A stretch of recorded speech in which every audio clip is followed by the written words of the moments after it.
Hey, so this is going to be a demo video of the Bubuk's SK. I have the box and the stand. This is pretty much how it comes. It's installed with his stock master chassis with some brass pieces and some multi-jet fusion 3D printed parts. OLED is your board cover, Profi 3.9. He does have the PCB and the emitter subbladed, so you'll have some offstate animation. Crystal's 3D printed. It's a small little shard. Nice, obviously not like great because it's not like a real crystal, but this is kind of like how it came. He weathered it a little bit to kind of show some of this copper on this brass, so that's why it kind of looks a little tarnished. This is the hilt itself. I've broken it down. These two pieces are the only pieces that are installed with the magnets. These other ones I have still set down just to kind of give a little bit more solidness, I guess I would say, because, you know, with these magnets, they are still loose and then they can come out, you know, they feel again, these are all things that were kind of like known in regards to the issue as far as the magnets. They stay on for sure, but imagine all four of them using magnets. It would just not be great. So I purposely kept the screws down, and there are Phillips, small Phillips heads screws on these two panels so that when you put the chassis in, you can show the OLED off to this side and then have this crystal shoot out here, so it's perfect. The hilt itself, this is basically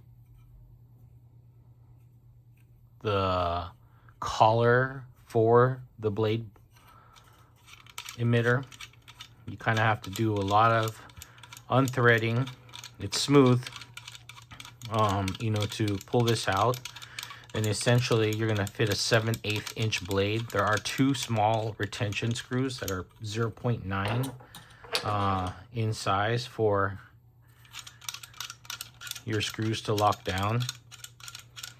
I had to have the screws shortened just so that, you know, you can have enough give without basically the screws popping back out here and not being able to thread the collar on. It's essentially like an MK1 or like a mom design where you're having to put, you know, the collar back on while the blade's on, and, you know, in doing so, you kind of have to pull back, obviously, pull back here as well, and then you kind of have to play with it, tighten it evenly on both sides.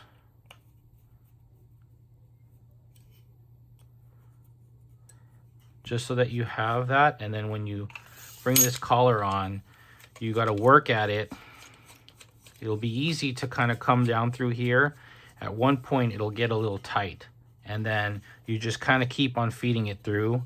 What I do is I kind of push the blade more to the center with my finger as I thread through, and it's threading all the way. So, and then eventually once you get past a certain amount, this thing will kind of essentially thread through just as easy as it was taken off. And you could see that I'm already going down really easy. Wasn't that much resistance. It was actually worse than this, but when I had the chassis fixed, I had him take a look at this, and essentially this is as good as it gets. So doesn't take too long, obviously, to do that. The blade's now secure, 7/8 inch blade, and you have it setting right, not moving. Okay, chassis wise, I programmed this myself. You got a kill switch,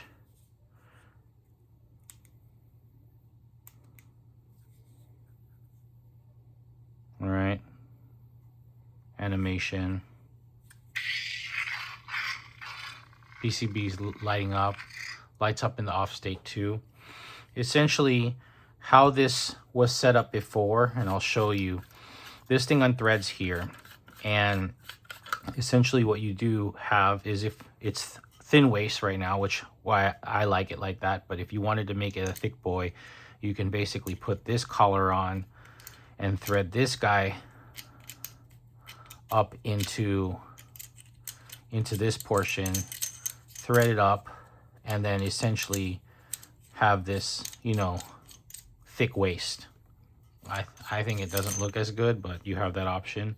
The copper collar right here with the CoverTech, I just actually put on. The copper one is the only one with the hole. If you didn't want the CoverTech, you can put this one on, which is perfectly matching, and then it essentially will kind of look like this as you put it on. But I think the copper complements it nicely anyways. So this is the blade plug for this. It's not a great blade plug, but it does the job. I just don't even use it. So, but obviously it's in the box. This is the pommel. It's got this brass cover right here, which is kind of cool, but this lessens the sound. So what I do is I unthread this and just keep it in the box, and then it's going to be loud without it. But I wanted to show it to you. So you've got the hilt.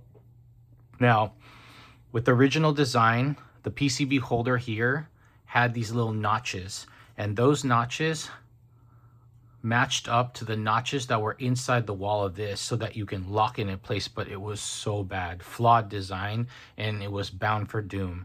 Essentially, if you forgot and you tried pulling it out, you would literally rip through that 3D printed. It's 3D printed small little layer lines. It's not good. So what I had done was I redid the PCB holder for this flat side PCB, and it's just basically treated like any other drop-in chassis. You don't have to worry about locking it in. It's going to stay locked in when you put the pommel in, but essentially you run this up here, it makes the connection. You can hold it right here, grab your pommel, tighten it, and if you need to center it or move it, you can, but right there is perfect where you can see everything. Well, obviously didn't lock thread down this part yet. So see, you can kind of move this around till you get to the right screen as far as where you need to go with your OLED. Probably be better if I would do this outside of the hilt. So like this, just move it, boom, OLED right there, and thread it. The pommel has a little spacer that was printed to push the chassis up and make that connection, and now it's going to stay. I have it on low volume, essentially. Now your auxiliaries right here, the switches are specific. Again, another design aspect about this, but the PCB's right there, boom, and the power. I had to even modify these. What we did was we put some electrical tape on top of the switch to just make it a little bit more responsive. My name is George Vandar, Knight of the Jedi Order. But works good. Are you a Jedi? All right. I am. Okay, so essentially you can cover that up like this with your pieces. They go specifically. This one fits perfectly like this. If you put this one on this one, you'd see it's kind of a little off with this gap here. So I have it set right here. It lays perfectly, and then this guy goes on that one, and now you're solid. Volume is on low anyways, so just want to let you know it is a loud saber. Just have my kid, I don't want to wake him up. So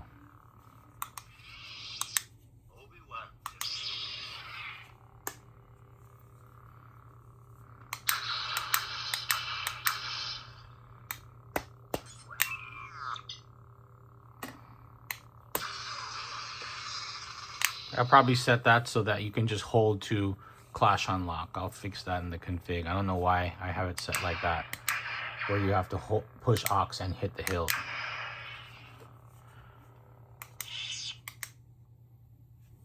So essentially, Battery level 87%. Battery level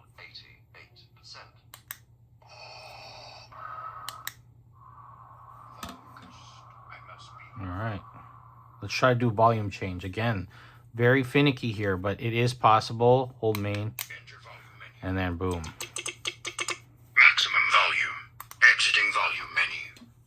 So as you can see, I did that on my first try, where you hold main and then hit aux. But it is finicky in regards to it because these switches aren't just exposed here. They're underneath, and it's literally working on, you know, kind of like a pendulum lever. But again, I thought about that and had it fixed as best as I could to kind of appropriate the use so that you can use it, you know, without too much issues.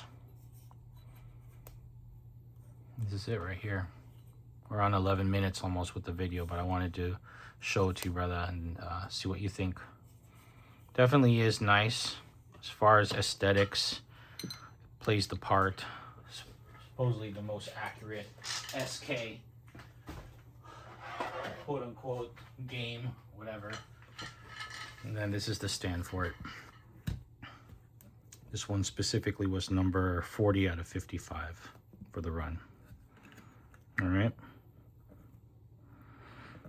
I think these come out. They might be glued down. Yeah, they're glued down. So essentially metal though. All right, brother.